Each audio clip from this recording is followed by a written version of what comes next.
পৈতৃক সূত্রে প্রাপ্ত জমি, যেটা কিনা পুকুর হিসেবে ব্যবহার করা হয়। জানা যায় 64 সাল থেকে এখনো অবধি ব্যবহার করছেন তারা, কিন্তু তবুও যেন নেই নিজের অধীনস্থ। কেননা কে বা কাহারা এসে এখানে করছেন রাহাজানি, লুটপাট এবং অত্যাচার, এমনটাই প্রশ্ন তুলেছেন ভুক্তভোগী। বারবার প্রতিনিয়ত স্থানীয় বদরগঞ্জ থানায় অভিযোগ প্রেরণ করার পরও নেই কোনো আইনি পদক্ষেপ। ইতিমধ্যে জানা যায় একটি মামলায় আসামি হওয়া সত্ত্বেও তারা আবারও জামিনে এসে এ ধরনের কার্যক্রম চালিয়ে যাচ্ছে। তাহলে কি বলছেন সেই ভুক্তভোগী, কি চাচ্ছেন এলাকাবাসী, চলুন জেনে আসা যাক বিস্তারিত।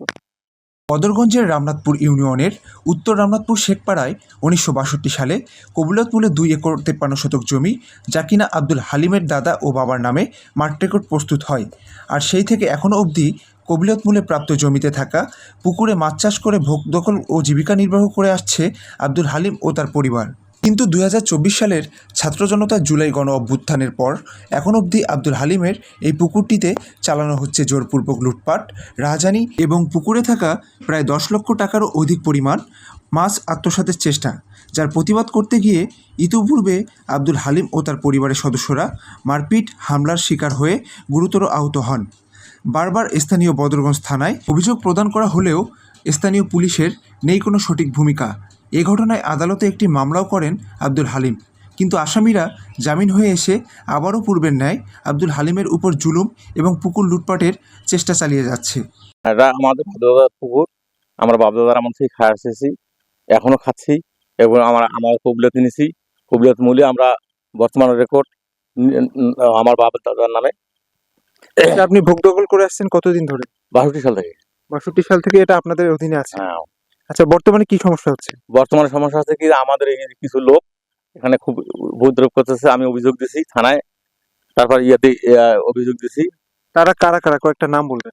নাম: মোশাররফ হোসেন, আবু তাহের, বিপ্লব, নয়ন, তালেব, নূর মোহাম্মদ, আর মুকসিদুল, তারপর হচ্ছে আপনার এই যে রায়হান। আচ্ছা, তারা মূলত চায় কি? তারা যে কি চায় আমরা তো সেটা বুঝতে পারি না। আচ্ছা, তারা কি বলে, আসলে কি করে এখানে এসে? এখানে আসি যে মাছ মারতেছে, আবার দলবদ্ধ ভাবে আসিয়া অত্যাচার করতেছে বারবার। আচ্ছা, তারা কি নিজের পুকুরের মতো এটা ব্যবহার করতেছে? হ্যাঁ, নিজের পুকুরের মতো ব্যবহার করতে চাচ্ছে, কিন্তু আমাদের জন্য পারতেছে না। আচ্ছা, আপনি তাদের প্রতিবাদ করছেন না কেন? হ্যাঁ, প্রতিবাদ করতেছি না, মানে আমি তো ফেস করতেছি বা করতেছি, অভিযোগ দিচ্ছি, অভিযোগ আসিয়ে তো তারা করতেছে, পারতেছে না। আইন কি বলে, থানা পুলিশ কি বলে? থানা আমাদের সঙ্গে এখানে আসলো 30 জন পুলিশ আসলো, পুলিশ সহকারে এখানে আসিয়ে দেখি আর তারা মাছ মারছে, পুলিশ ধরে নিয়ে গেল। তার কেস হয়েছে 2টা, একটা 188 নম্বর, একটা 204 নম্বর। কিন্তু আবারও এমন করছে? হ্যাঁ, আবার এমন করতেছে। তারা কি জামিনে আসছে? হ্যাঁ, তারা জামিনে আসছে। আমি ন্যায্য বিচার চাচ্ছি।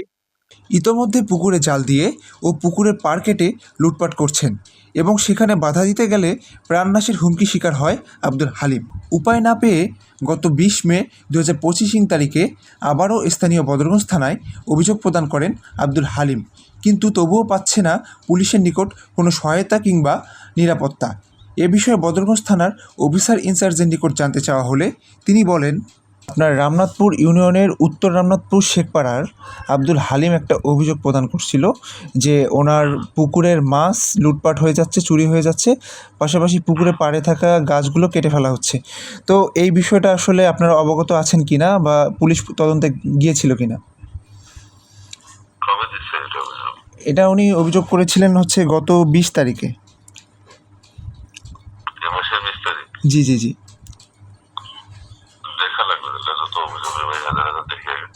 আচ্ছা, এর আগেও নাকি বেশ কয়েকবার এই বিষয়ে অভিযোগ করা হয়েছিল, কিন্তু স্থানীয় থানার নাকি সঠিক কোনো ভূমিকা পাচ্ছে না বা সাপোর্ট পাচ্ছে না নিরাপত্তার ক্ষেত্রে।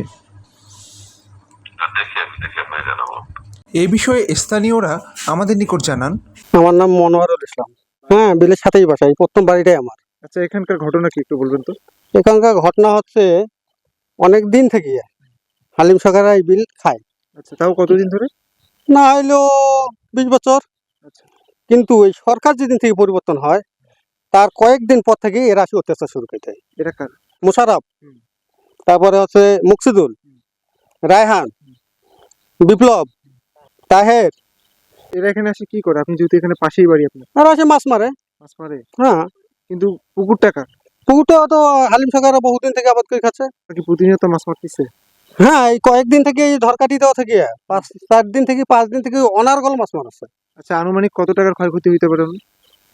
এখানে সর্বমোট যদি প্রথম থেকে ঘটনা হয় তাহলে 8 থেকে 10 লাখ টাকার ক্ষতি হয়েছে।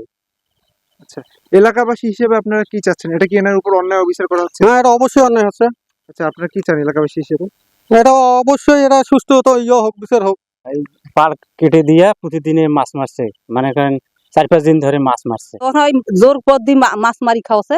আর ওই ডাঙ্গা মারা মোস্তলক ধরে ডাঙ্গে একলা শেষ করছে, মাথা ফাড়ে দিছে, সব শরীরে ডাঙ্গে একলা শেষ করে দিছে। এখন পরিবারের সদস্যদের জীবনের নিরাপত্তা এবং জীবিকা নির্বাহের বিশেষ সম্বল সেই পুকুরের মাছ লুটপাটের হাত থেকে রক্ষাসহ সার্বিক নিরাপত্তার জন্য আইনের দ্বারে দ্বারে ঘুরছেন আব্দুল হালিম। প্রত্যাশা একটাই, তা হলো আইনের মাধ্যমে সঠিক বিচার।